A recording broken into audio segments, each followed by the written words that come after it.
Hello and welcome to FF News' series on how to build a bank. And joining me here today, I have Mae Ching from AWS. Karen, how are you doing? I'm good, thank you. Thank you for having me here. Absolute pleasure. And Karen, could you tell us a bit more about your role at AWS and what you've been working on in the Buy Now, Pay Later or BNPL space? Yeah, so I work in the Global Financial Services Group, and I work with our partners, technology partners, as a program lead globally.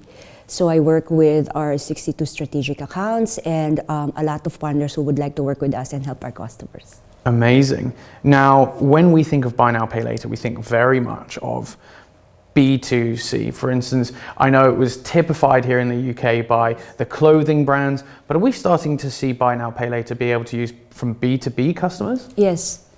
So how do I say this? How do I start?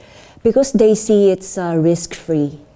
Right? Okay, yeah. So one is, it's not only risk-free because it gives you the discipline on credit management. Yep.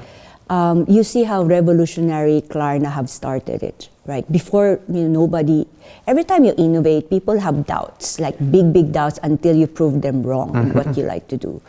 But what I like about this Buy Now, Pay Later, I think that's why B2B institutions are coming into it as well, is there was, I forgot the name of the survey, but there was this article that says, how can we teach retail to be thinking like a bank? Yeah. Right? Because this is the discipline that if you owe something in a bank, you have a schedule of payments. Mm-hmm. However, that schedule of payments before, you cannot really track it, right? You cannot really impose to the customer, or you have to pay it. So there's an amount of back-end collections happening. And every P&L, right, when you have losses, it goes directly to the bottom line of a particular financial institution.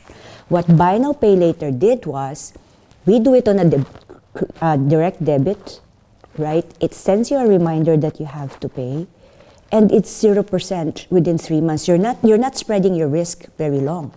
You're concentrating it on a very short period of time. So the amount of also income that comes in, it increases sales exponentially, so that attracts it. So if you have you have the right balance of risk and rewards, that's what financial institutions and business would go for.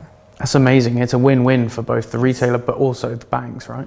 And the gravy to it is you're attracting new customers. Yeah. Because most customers right now, to be honest, if you have a payments, let's say, unit in your particular business, in every business, right? You have it in every industry. You would think about it attracts new customers because we have a habit that we decide something we love before we go to checkout. Mm-hmm. Or we put it in the basket, we leave it there, and we come back, press checkout. That's the time we've decided to buy.